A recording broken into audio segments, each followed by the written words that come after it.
आपने गणेश जी की कई कथाएं सुनी होंगी।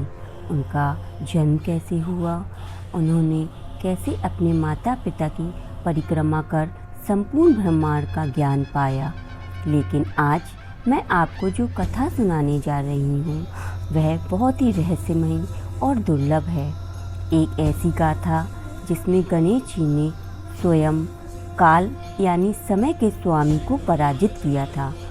ये कथा बहुत कम लोगों ने सुनी होगी और शायद यही कारण है कि इसे सुनने वाला हर कोई व्यक्ति चौंक उठता है।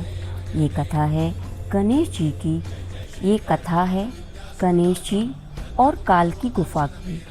एक ऐसी गाथा जहाँ स्वयं समय ठहर गया था और जहाँ गणेश जी ने अपनी कर्म और अपनी दृष्टि से उस रहस्य को सुलझाया। ये कथा आपको भीतर तक झंझोर देगी, क्योंकि इसमें छिपा है यह सत्य कि गणेश जी इतने महान क्यों बने और क्यों आज भी हर कार्य की पूजा से शुरू होता है। यह कथा है गणेश जी और काल की गुफा की। एक ऐसी गाथा जहाँ स्वयं समय ठहर गया था और जहाँ गणेश जी ने अपने कर्म और अपनी दृष्टि से उस रहस्य को सुलझाया। बहुत प्राचीन काल की बात है। हिमालय के उत्तरी भाग में एक गुफा थी जिसे काल गुफा कहा जाता था। उस गुफा का द्वार सदैव काले धुंध से ढका रहता। जो भी साधक या देवता उस गुफा के समीप जाता वह लौटकर कभी नहीं आता। ऋषियों का मानना था कि उस गुफा में प्रवेश करते ही समय रुक जाता है। वहाँ ना दिन होता था ना रात। वहाँ जाने वाला प्राणी उसी क्षण में ठहर जाता जैसे किसी अदृश्य जाल में फंस गया हो। देवता भी उस गुफा से भय खाते थे। लेकिन एक दिन देव सभा में महर्षि अगस्त्य ने प्रश्न किया, देवगण, यदि ये संपूर्ण ब्रह्मांड काल के नियम से चलता है तो उसे गुफा में जहाँ काल ही थम जाता है वहाँ कौन सा देवता शासन करता है? यदि समय ही ना बहे तो जीवन का क्या अर्थ रह जाएगा? सभा में गहरी शांति छा गई। कोई उत्तर ना दे सका। तब ब्रह्मा जी ने गंभीर स्वर में कहा, इस रहस्य को कोई साधारण देव नहीं जान सकता। इसके लिए ऐसे देव की आवश्यकता है जिसे कोई विघ्न बांध ना सके, और वह है गणपति। गणेश जी को बुलाया गया। जब माता पार्वती ने सुना कि उनका पुत्र गुफा में जाने वाला है तो उनका हृदय काँप उठा। पार्वती ने कहा, पुत्र, वहाँ मत जाना। उस गुफा में प्रवेश करना मृत्यु से भी भयानक है।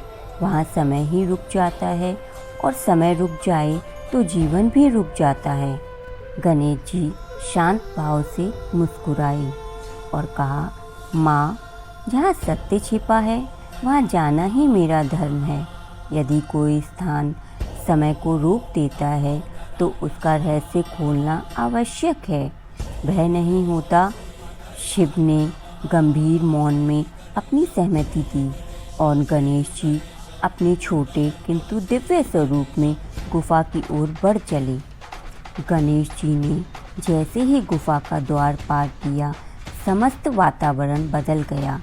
हवा स्थिर हो गई, पेड़ पौधे ना हिले, जल की लहर थम गई। यहाँ तक कि उनके गजमुख पर गिरती रोशनी भी ठहर गई। गुफा के भीतर अजीब दृश्य था। दीवारों पर बहुत सी छायाएं थीं, पर वे सब अधूरी थीं। कोई योद्धा धनुष खींचे खड़ा था, पर बाण छूटा नहीं। कोई स्त्री आंसू गिराने वाली थी, पर आंसू टपका नहीं। कोई बच्चा रोने ही वाला था, पर उसका स्वर थम गया था। गणेश जी ने ध्यान लगाया और समझ गए, ये सब अधूरे कर्म हैं। यही कारण है कि समय यहाँ ठहर गया है। उन्होंने अपने दाँत से गुफा की दीवार पर एक मंत्र अंकित किया, यत्र कथा अपूर्णा तत् गणेश पूर्णत ददाति। जहाँ कथा अधूरी हो वहाँ गणेश पूर्णता प्रदान करते हैं। जो ही मंत्र लिखा गया, अधूरी छायाएं पूर्ण हो गईं। योद्धा ने बाढ़ छोड़ा, आंसू गिरे, बच्चे ने रोना पूरा किया और अचानक गुफा में समय फिर से प्रभावित हो उठा। जैसे ही समय बहा, गुफा के मध्य में से एक विशाल पुरुष प्रकट हुआ। उनका स्वरूप अग्नि और अंधकार के बीच झिलमिला रहा था। मैं काल हूँ, मुझे कभी कोई देवता जीत नहीं सका, पर तूने मेरे स्थिर प्रभाव को गति दी है। बताओ तू कौन है? गणेश मौन खड़े रहे। तभी कैलाश पर बैठे देवताओं ने इस दृश्य को देखा और शिव बोले, यह मेरा पुत्र गणपति है, विघ्नहर्ता है। जहाँ जीवन रुक जाता है वहाँ गति देना इसका धर्म है, इसलिए यह तेरे प्रभाव को भी पुण्य चला सका। काल ने गंभीर हंसी हंसी और कहा, तो अब से यह कालाक्ष कहलाएगा, समय का भी स्वामी। इसके स्मरण के बिना कोई कार्य पूर्ण नहीं होगा। देवताओं के मन में प्रश्न उठा, आखिर गणेश जी इतने महान बने कैसे? तभी नारद जी ने पार्वती से पूछा, माता बताइए, गणेश जी में इतनी अद्भुत शक्तियाँ कैसे आईं? कैसे वे काल को भी जीत गए? पार्वती मुस्कुराईं और बोली, नारद, इसका कारण उसका बल नहीं बल्कि उसका दृष्टिकोण है। क्या तुम्हें वह घटना याद है जब हमने गणेश और कार्तिकेय से कहा था, जो संपूर्ण ब्रह्मांड की परिक्रमा कर आएगा वही श्रेष्ठ कहलाएगा। कार्तिकेय ने अपने मयूर पर सवार होकर आकाश और पृथ्वी की यात्रा करने लगे, पर गणेश रुके रहे।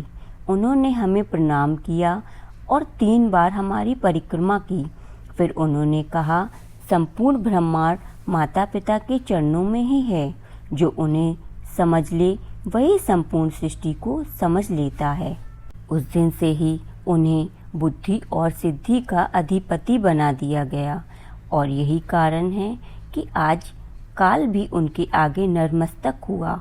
आज हमें इस कथा से ये भी सीख मिलती है कि जो अपने माता पिता का आदर करता है और अपने कर्म को पवित्र रखता है, वह समय और परिस्थितियों पर विजय पा सकता है। सच्ची महानता बल से नहीं, कर्म से जन्म लेती है। जो अपने माता पिता को ब्रह्मांड मान ले और सही उपदेश से कर्म करे, उसके लिए ही स्वयं काल भी बाधा नहीं बन सकता। ऐसी और भी कथाएं सुनने के लिए हमारे चैनल लर्निंग ट्राइब से जुड़िए।